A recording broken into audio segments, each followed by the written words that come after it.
Hello everybody, welcome to my channel judiciary prep hub. हम कर रहे हैं अपने जेडीए जेएलओ एग्जाम की तैयारी, जिसमें पूछे जाने वाला है राजस्थान टेनेंसी एक्ट 1955। अभी तक मैंने चैप्टर 6 तक सब कुछ कंप्लीट करा दिया है, एक एक सेक्शन। अगर आप पहली बार इस वीडियो को देख रहे हैं तो आपसे रिक्वेस्ट है इस वीडियो को लास्ट तक देखना, और फिर आप खुद महसूस करेंगे कि कितना कॉन्फिडेंट आप फील कर रहे हैं। ये इस एग्जाम में जितना भी आप लोकल लॉज को लेकर डरे हुए हैं और आपको लग रहा है कि बहुत डिफिकल्ट है, एक बार मेरे बैच को ज्वाइन कर लीजिए। आप मेरी सीरीज देख लीजिए, मैंने यूट्यूब पर लोकल लॉस जो है राजस्थान के उससे रिलेटेड वीडियोस अपलोड की हुई हैं। आपको खुद समझ आ जाएगा कि लॉ को कितना सिंप्लीफाई तरीके से भी पढ़ाया जा सकता है। ठीक है, तो आज हम करने वाले हैं चैप्टर 7। एक बार हम क्विक रिवीजन करते हैं इस एक्ट के बारे में। ये एक्ट नंबर 3 है 1955 का। ये इनेक्ट हुआ था 14 मार्च को 1955 के, एनफोर्स हुआ 24 मार्च को 1955। इसमें टोटल चैप्टर 16 है और टोटल सेक्शन 260। ठीक है, remove this word 1, remove this 160, it is 260। ठीक है, और कितने शेड्यूल हैं इसके अंदर? इसके अंदर है 4 शेड्यूल। ठीक है, कितने शेड्यूल है इसके अंदर?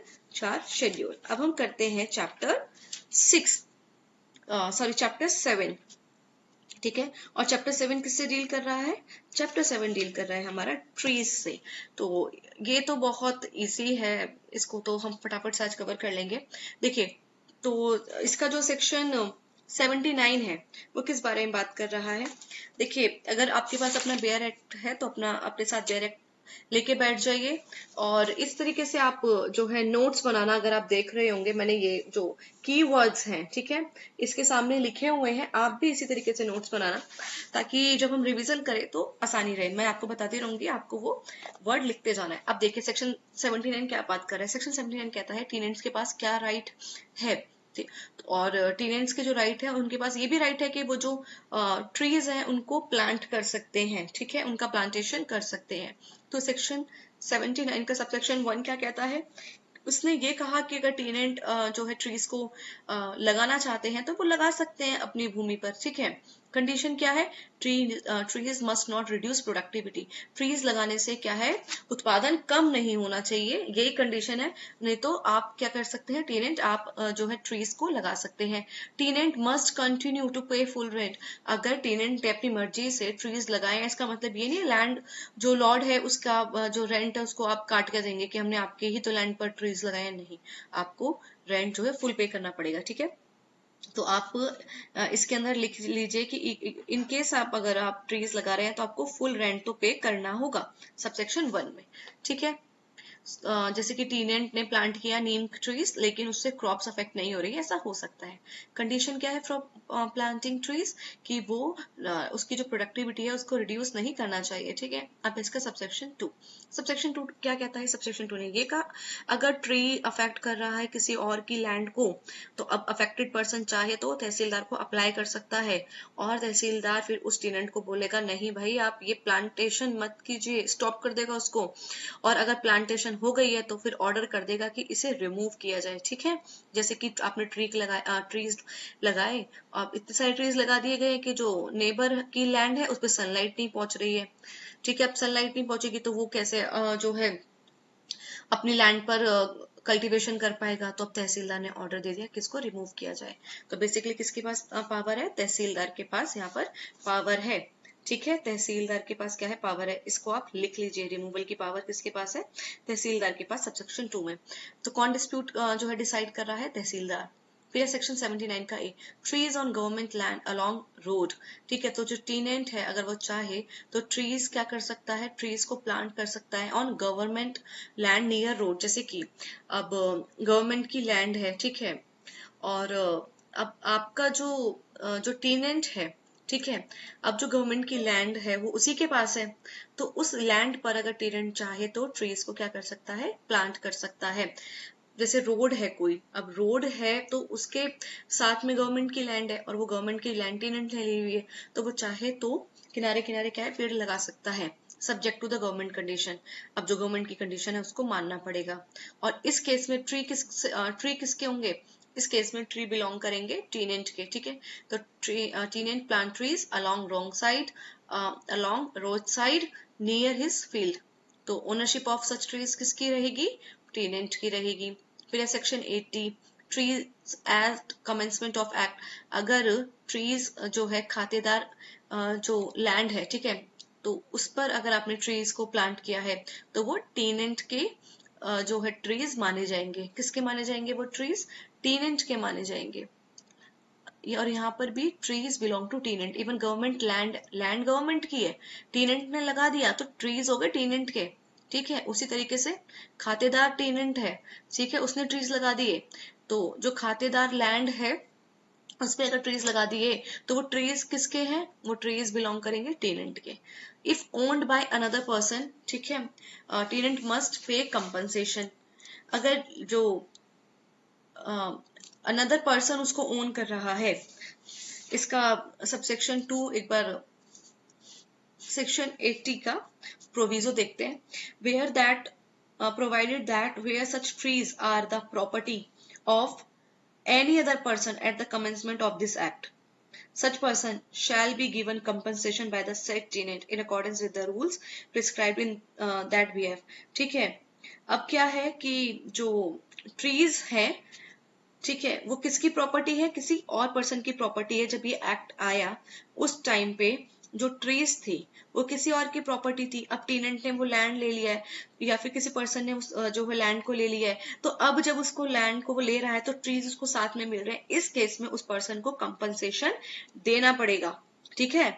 तो उस पर्सन को क्या है? कंपनसेशन देगा वो टेनेंट। फॉर एग्जाम्पल, जब ये एक्ट आया तो मेरी कोई लैंड थी, और उस पे क्या है, मैंने ट्रीज को उगाया हुआ था, प्लांट किया हुआ था, ट्रीज लगाए हुए थे, ठीक है। अब मैं पर्सन हूं, मैंने अपनी लैंड को आगे क्या किया? दे दिया टेनेंट। अब जो मतलब लैंड जो है मेरी टेनेंट ने ले ली। अब तो क्या टेनेंट मुझे उसका जो लैंड पर ट्रीज है उसका कंपनसेशन देगा? बिल्कुल देगा, क्योंकि at the commencement of this act पहले से ही मैंने ट्रीज को वहां पर लगाया हुआ था, ठीक है। इसीलिए क्या होगा? If owned by another person, उस टाइम पे मैं ओन कर रही थी उन ट्रीज को, अब मैंने आपको दे दिया है, ठीक है। तो अब आप क्या करेंगे? टेनेंट, आप मुझे कंपनसेशन देंगे। ओल्ड ट्री मतलब जो ओल्ड ट्रीज हैं वो बिलोंग करेंगे टेनेंट को आफ्टर एक्ट स्टार्ट। लेकिन एक्ट स्टार्ट होने के बाद से, ठीक है, अब जैसे एक्ट स्टार्ट हुआ, अब पुराने ट्री हैं वो किसको मिल जाएंगे? टेनेंट को मिल जाएंगे। पर क्या करना पड़ेगा? कंपनसेशन देना पड़ेगा, ठीक है। क्योंकि बेसिकली एक्ट किस लिए आया था? जो एग्रीकल्चरल टेनेंसी है उन्हीं को रेगुलेट करने के लिए आया था। अब मैंने अपनी लैंड को जो है आगे टेनेंसीज पर दे दिया है। अब लेकिन उस टाइम पे एक्ट नहीं आया था, तब तो मैं ऑनर हूँ, तो अब मैंने लैंड दिया तो मुझे ट्रीज भी देने पड़ेंगे, लेकिन उस टेनेंट को मुझे कंपनसेशन देना पड़ेगा। लेकिन ये कहा गया इस एक्ट के बाद अगर आप लैंड दे रहे हैं, ठीक है, लेकिन ये कहा गया कि जैसे एक्ट स्टार्ट होगा तो अब वो ट्री किसके हो जाएंगे? टेनेंट को बिलोंग करेंगे, ठीक है। Trees belong to tenant. फिर है section 81, trees on unoccupied land. अब क्या हुआ कि जो पर्सन है in lawful possession of tree continues, ठीक है, person in lawful possession of tree continues if land given to another tree passes to new holder with compensation. तो basically अगर आपने क्या किया, कोई अनऑक्यूपाइड लैंड थी, ठीक है, उस पे आपने ट्रीज लगाए थे, तो अगर आप लॉफुल पोजेशन में थे, उस अनऑक्यूपाइड लैंड के लॉफुल पोजेशन में थे, तो फिर तो क्या होगा? वो ट्री कंटिन्यू करेंगे, आपके पास ही रहेंगे। और फिर अगर वो लैंड किसी और पर्सन को दे दी जाती है तो फिर वो क्या होगा? ट्री भी पास होके उसी न्यू होल्डर के पास चले जाएंगे, लेकिन आपको उस व्यक्ति को कंपनसेशन देना होगा, ठीक है। ये बात करते हैं ट्रीज ऑन अनऑक्यूपाइड लैंड के बारे में। Tree passes to new holder, ने जो होल्डर के पास चले जाएंगे। बेसिकली याद रखना, जैसे जैसे लैंड ट्रांसफर होगी साथ के साथ ट्री ट्रांसफर होंगे, लेकिन वही कंडीशन है कि अगर अनऑक्यूपाइड लैंड पे कोई लॉफुली पोजेशन में था और फिर वो उसको ट्रांसफर कर रहा है तो टेनेंट को कंपनसेशन देना होगा। इससे पहले हमने एक और बात की कि जब एक्ट के आने से पहले कोई लैंड पर ऑलरेडी ट्री थे, अब आपने उस लैंड को मतलब टेनेंसी में दे दिया, ट्रांसफर कर दिया है, तो टेनेंट फिर आपको कंपनसेशन देगा। फिर बात है, अगर ट्री आपने अनऑक्यूपाइड लैंड पर लगाई थी और वो जो लैंड थी लैंड होल्डर की थी, ठीक है, तो और आपने उसको इलीगली प्लांट किया था, फिर उस केस में तो इलीगल जो प्लांटेशन होती है वो हमेशा लैंड होल्डर की मानी जाती है। बेसिकली क्या हुआ, आपने एक अनऑक्यूपाइड लैंड थी, उस पर कोई नहीं रहता था, ठीक है, लेकिन उसका एक लैंड होल्डर हुआ करता था। आपने क्या किया, आपने क्या किया कि उस पर ट्रीज लगा दिए, तो क्या हुआ? आपने बेसिकली इलीगल प्लांटेशन किया है ना, तो इलीगल प्लांटेशन किया है तो फिर आप कौन है, ऑनर नहीं है, तो किसको बिलोंग करेंगे, लैंड होल्डर को ही बिलोंग करेंगे, क्योंकि आपने अनऑक्यूपाइड लैंड पे इलीगली किया। सबसेक्शन 1 क्या बोल रहा है, लॉफुली किया, तो इसलिए आपके थे वो प्लांट्स, लेकिन इस केस में नहीं है। ठीक है, एमसीक्यू क्या है, illegal trees belongs to land holder. फिर हमारा section 82, trees not transferable separately. देखो, अगर लैंड को ट्रांसफर कर रहे हो तो ऐसा नहीं है कि ट्रीज को तो नहीं कर रहे हो और लैंड को ट्रांसफर कर दिया, ऐसा नहीं है। ट्रीज अगर लैंड से अटैच है तो वो हमेशा ट्रांसफर होंगे। ठीक है, वो सेपरेटली ट्रांसफर आपको नहीं कर सकते कि लैंड को तो मैंने इसको ट्रांसफर कर दिया और इसके जो पेड़ है इसको आपको मैं ट्रांसफर कर रहा हूं, ऐसा नहीं हो सकता। ठीक है, exception, lease of produce up to 1 year, इसका एक ही एक्सेप्शन है, वो है लीज। ठीक है, केवल अगर 1 वर्ष तक फल का जो पट्टा है, तब उसी सिचुएशन में अगर लीज जो है प्रोड्यूस की, वो भी 1 ही साल तक आप ऐसा कर सकते हैं। ठीक है, अदरवाइज किसी भी केसेस में आप ऐसा नहीं कर सकते कि लैंड किसी और को ट्रांसफर कर दो और ट्रीज जो है किसी और को ट्रांसफर कर दो, ऐसा नहीं हो सकता। तो ट्रीज ट्रांसफरेबल है, यस, सॉरी, ट्रीज ट्रांसफरेबल है, नो, ट्रीज को आप ट्रांसफर नहीं कर सकते। फिर ट्रीज नॉट रिमूवेबल, ट्रीज को आप रिमूव नहीं कर सकते। अगर आपने ट्रीज लगाए हुए हैं या ट्रीज कहीं लगे तो आप क्या उसको जाके रिमूव कर देंगे, नहीं, आपको अगर रिमूव करना है तो एज पर लॉ करेंगे। ठीक है, trees can not cut, tenant cannot cut trees without permission, or trees cannot be cut by tenants। ठीक है, removal of trees always allowed, not allowed, तो रिमूवल ऑफ जो ट्रीज है उसको अलाउ नहीं किया गया है। फिर section 84, when and by whom trees में बी रिमूव्ड, तो कहा गया जो खातेदार टेनेंट है, अगर बिलो सीलिंग एरिया है, ठीक है, कोई जो है लिमिट बता दी गई है उससे कम है, तो फिर रिमूव कर सकते हैं ट्रीज। ठीक है, खातेदार टेनेंट कर सकते हैं, पर for any other purpose, but for non agriculture non bona fide use permission required. लेकिन अगर आप क्या कहते हैं, एग्रीकल्चरल पर्पस नहीं है आपका, या फिर आप कोई बोनाफाइड तरीके से पेड़ नहीं काट रहे हैं, आपको किसी और ही पर्पस के लिए चाहिए, तब फिर उसमें परमिशन रिक्वायर्ड होगी। ठीक है, तो बिलो सीलिंग टेनेंट क्या कर सकता है, रिमूव कर सकता है फ्रीली। और जो गैर खातेदार टेनेंट है वो भी रिमूव कर सकता है ट्रीज को। अभी हमने खातेदार टेनेंट पढ़ा कि क्या वो रिमूव कर सकता है, बिल्कुल कर सकता है, अगर सीलिंग एरिया के सीलिंग लिमिट के अंदर आ रहा है। गैर खातेदार टेनेंट कर सकता है रिमूव ट्रीज, वो भी कर सकता है, लेकिन उसको तहसीलदार की परमिशन चाहिए। खातेदार टेनेंट को तो तहसीलदार की परमिशन नहीं चाहिए थी कि सीलिंग लिमिट में वो कर रहा था, लेकिन गैर खातेदार टेनेंट को तो चाहे कितना भी ट्रीज को रिमूव करे, तहसीलदार की जो है परमिशन चाहिए। और वो किस लिए रिमूव कर रहा है, सिर्फ तभी उसको परमिशन मिलेगी जब वो डोमेस्टिक और एग्रीकल्चर के लिए परमिशन तभी मिलेगी जब वो डोमेस्टिक और एग्रीकल्चरल के लिए यूज कर रहा है। ठीक है, तो गैर खातेदार भी ट्रीज को कट कर सकता है, लेकिन तहसीलदार का अप्रूवल चाहिए। परमिशन फॉर गैर खातेदार कहाँ से लेनी पड़ेगी, उसको तहसीलदार से परमिशन लेनी पड़ेगी। Sub tenant needs permission from immediate landlord, और सब टेनेंट है तो उसको किससे परमिशन लेनी पड़ेगी, उसको इमीडिएट लैंडलॉर्ड। इमीडिएट लैंडलॉर्ड कौन हुआ, तो उसका टेनेंट हुआ। जैसे कि कोई लैंड है उसको टेनेंसी पे दिया गया, तो वो टेनेंट हुआ, उसने उसको आगे सब टेनेंसी पे दे दिया, तो सब टेनेंट हुआ। तो सब टेनेंट को किससे परमिशन लेनी पड़ेगी, जिसका इमीडिएट लैंडलॉर्ड है, इसका मतलब टेनेंट। ठीक है, और वो किस लिए कट कर सकता है ट्रीज, उसका भी सिर्फ यही पर्पस होना चाहिए, डोमेस्टिक और agricultural use. Sub tenant take permission from tenant to cut trees. ठीक है, तो सब टेनेंट परमिशन किससे ले रहे, immediate landlord, that means tenant. उसके बाद खातेदार above ceiling area needs licence. अगर खातेदार टेनेंट को सीलिंग जो लिमिट है उससे ज्यादा जो है ट्रीज कट करने, उसके लिए आपको लाइसेंस लेना पड़ेगा, वो भी एसडीओ से। लाइसेंस लेना पड़ेगा वो भी किससे, एसडीओ से। उसके बाद है अबव सीलिंग अथॉरिटी किससे ले रहे हैं आप, एसडीओ से।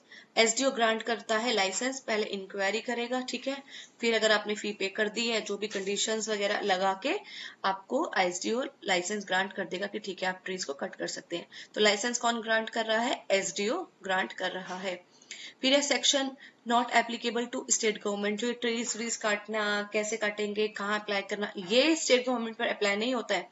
स्टेट गवर्नमेंट रिमूव कर सकती है ट्रीज को किसी भी टाइम पर। ठीक है, उसके बाद है तो ये क्या अप्लाई होता है गवर्नमेंट पे, ये सारे रूल्स नहीं। फिर सेक्शन 85 डिस्प्यूट रिगार्डिंग ट्रीज, अगर कोई भी डिस्प्यूट हुआ ट्रीज को लेके तो जाएंगे तहसीलदार। ऐसे याद रखो, टी से ट्रीज और टी से तहसीलदार।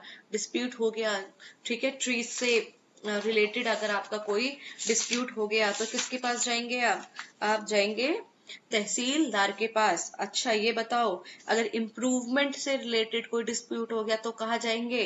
तो इम्प्रूवमेंट से रिलेटेड डिस्प्यूट हो गया तो असिस्टेंट कलेक्टर के पास जाएंगे।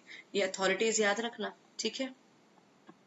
फिर डिस्प्यूट, अब डिस्प्यूट जैसे कि तहसीलदार डिसाइड करे डिस्प्यूट की कौन प्लांटेशन कर सकता है, क्या प्लांटिंग का तरीका होगा, ओनरशिप किसकी होगी, उसमें कौन रिमूव कर सकता है, ये सब चीजें तो अथॉरिटी किसके पास है? तहसीलदार के पास है। उसके बाद है हमारा सेक्शन 86 पेनल्टी, जो बात करता है पेनल्टी ऑफ अनलॉफुल रिमूवल, ठीक है। विधि विरुद्ध हटाने जाने पर क्या है, आपको पेनल्टी मिलेगी, शास्तियां। तो अगर वायलेशन कर रहे हो आप, जो भी रूल्स हैं उसका वायलेशन अगर आप कर रहे हो तो violation leads to penalty by assistant collector. अब देखिए, जब पेनल्टी दे रहे हैं तो असिस्टेंट कलेक्टर पेनल्टी देंगे, ठीक है। पेनल्टी कौन देंगे? Assistant collector. डिसाइड कौन कर रहे हैं डिस्प्यूट? एसडीओ। हाँ, डिसाइड कौन कर रहे हैं डिस्प्यूट ट्रीज से रिलेटेड? तहसीलदार। और अगर आपने वायलेशन कर दिया तो उससे आपको पेनल्टी मिलेगी। पेनल्टी कौन दे रहे हैं? Assistant collector. कितना आपको जो है पेनल्टी मिल रही है? पहली बार ऑफेंस कर रहे हैं तो 100 रुपए पर ट्री के हिसाब से आपसे, मतलब जितने जितने आपने ट्रीज को रिमूव किया है ना, 100 रुपए पर ट्री के लेंगे आपसे, ठीक है। उसके बाद अदर केसेस में अगर आपने कोई किसी और चीज का वायलेशन किया है तो आप उस केस में क्या होगा, आपका जो फाइन है वो लगेगा 100 रुपीज तक का, ठीक है। कितना? 100 रुपीज तक का आपके ऊपर फाइन लगेगा। उसके बाद अगर आप सेकंड ऑफेंस कर रहे हैं, अगर आप सेकंड ऑफेंस कर रहे हैं तो उस केस में क्या होगा? उस केस में आपको डबल फाइन लग जाएगा, ठीक है। और जो आपके जो ट्री और टिम्बर हैं उसको क्या है, कॉन्फिस्केट कर लिया जाएगा। जैसे डबल फाइन हो गया। फिर illegal cutting leads to fine and confiscation. MCQ second offence penalty क्या है? वो डबल है, direct. Okay, so what we have covered today? We have covered chapter 7, which is related to trees from section 79 to 86. Sorry, 86, हाँ, क्योंकि 87 जो है omit है। 87 omit है, तो वैसे तो 87 तक ही मानेंगे इसको, ठीक है। तो that's all for today. If you are liking the way I'm teaching, do like, do comment and do subscribe my channel. That's all for today. Bye bye. Take care.